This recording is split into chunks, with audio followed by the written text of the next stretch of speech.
Mathematics centre में स्वागत है। आज के हम अपने इस वीडियो लेक्चर में आपको त्रिकोणमिति का कॉन्सेप्ट बताने वाले हैं। चाहे स्टूडेंट कितना ही कमजोर क्यों ना हो, आज का अगर आप ये वीडियो देख लेते हैं तो आप त्रिकोणमिति का जो है मैजिशियन जादूगर हो जाएंगे। तो देर नहीं करते हुए चलते हैं वीडियो की ओर। जैसा कि फ्रेंड्स ये त्रिभुज को देख रहे होंगे, इसका एक कोण जो है 90 डिग्री का है और शेष दो कोण जो है 45 डिग्री का है। एक कोण 90 डिग्री का है, इसीलिए इसको हम कहते हैं समकोण त्रिभुज। और समकोण त्रिभुज की सबसे बड़ी खासियत ये होती है कि जो खड़ा लाइन देख रहा है उसको लंब कहा जाता है। क्या कहा जाता है? लंब कहा जाता है। और जो आधार है, जो जमीन है, इसको आधार कहा जाता है, इसको आधार कहा जाता है।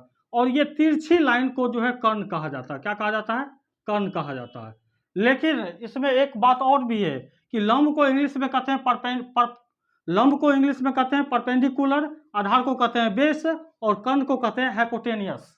तो अब हम जानते हैं कि ये साइन कॉस टेन का मान जो हम फाइंड आउट करेंगे तो साइन थीटा बराबर लंब बटे कर्ण, कॉस थीटा बराबर आधार बटे कर्ण, टेन थीटा बराबर लंब बटे आधार। मुझे तो याद है तो मैं बोलता हूँ, लेकिन अगर आपको अगर याद नहीं हो तो आप इस रूल से याद कर सकते हैं, एल ए एल बटे में के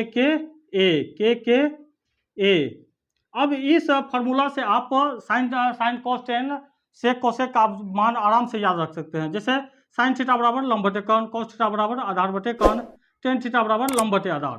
अब कोट से इसका अपोजिट हो जाएगा, कोट थीटा बराबर आधार बटे लंब, सेक थीटा बराबर कर्ण बटे आधार और कोसेक थीटा बराबर कर्ण बटे लंब।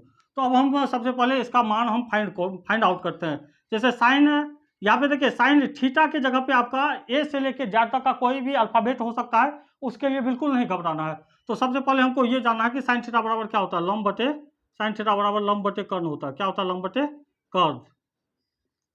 अब देखिए साइन सी, अब यहाँ पे थीटा की जगह पे सी है तो सी के सामने में कौन सा भुजा आ रहा है? सी के सामने में देखिए ए बी आ रहा है, तो ए बी क्या हो गया? लंब। और ए बी कितना है? 3, तो यहाँ पे 3 लिखेंगे। और कर्ण हमेशा ए सी होता है, कर्ण हमेशा ये टेढ़ी लाइन होता है और ये हमेशा क्या होता है? फिक्स होता है। और कर्ण कितना है? 5, तो यहाँ पे फाइंड आउट कर देंगे 5। अब cos थीटा बराबर बात करेंगे, cos थीटा बराबर क्या होता है? आधार बटे कर्ण। तो cos थीटा बराबर पहले लिखते हैं आधार बटे में कर्ण। अब देखिए C के सामने में जो भुजा आ रहा है AB, ये तो लंब हो जाएगा और आधार क्या हो जाएगा? BC। और BC कितना है? 4, तो यहाँ पे लिखेंगे 4। और मैंने बताया कि कर्ण हमेशा फिक्स होता है, AC क्या है? कर्ण, और AC कर्ण कितना है? 5, तो यहाँ पे 5 फाइंड आउट कर देंगे। अब टेन थीटा का बात किया जाए तो टेन थीटा बराबर होता है लंब बटे आधार, तो पहले लिखेंगे लंब बटे आधार। अब लंब देखिए सी के सामने में कौन सा भुजा आ रहा है? ए बी हो गया लंब, और ए बी कितना है? 3, तो यहाँ पे लिखेंगे 3।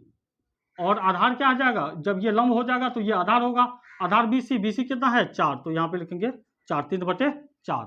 अब ये ए वाला में मैक्सिमम स्टूडेंट जो है गलत कर जाते हैं। जैसे साइन ए, तो पहले इसमें भी वही रूल लगाएंगे, साइन थीटा बराबर क्या होता है? लंब बटे कर्ण, तो यहाँ पे लिखेंगे लंब बटे कर्ण। लंब बटे कर्ण लिखने के बाद देखिए अब यहाँ पे सी के सामने में जो भुजा आ रहा था लंब हो रहा था, अब ए के सामने में जो भुजा आएगा वो लंब होगा। ए के सामने में कौन सा भुजा आ रहा है? BC हो जाएगा लंब, और लंब कितना है? 4, तो यहाँ पे लिखेंगे 4। और मैंने क्या बताया कि कर्ण हमेशा फिक्स होता है, AC कर्ण है और कर्ण कितना है? 5, तो यहाँ पे 5 जो है फाइंड आउट कर देंगे। अब cos थीटा बराबर क्या होता है? cos थीटा बराबर होता है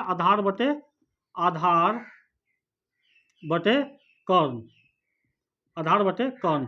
अब देखिए ए के लिए लंब क्या हो गया? BC, तो आधार क्या हो जाएगा? AB, और AB कितना है? 3, तो यहाँ पे लिखेंगे 3। और मैंने बताया कि कर्ण हमेशा क्या होता है? फिक्स। AC क्या हो गया? कर्ण कितना है? 5, तो यहाँ पे 5 फाइंड आउट कर देंगे। ठीक, अब टेन थीटा बराबर क्या होता है? लंब बटे आधार। टेन थीटा बराबर लंब बटे आधार, तो यहाँ पे लिखेंगे लंब बटे आधार।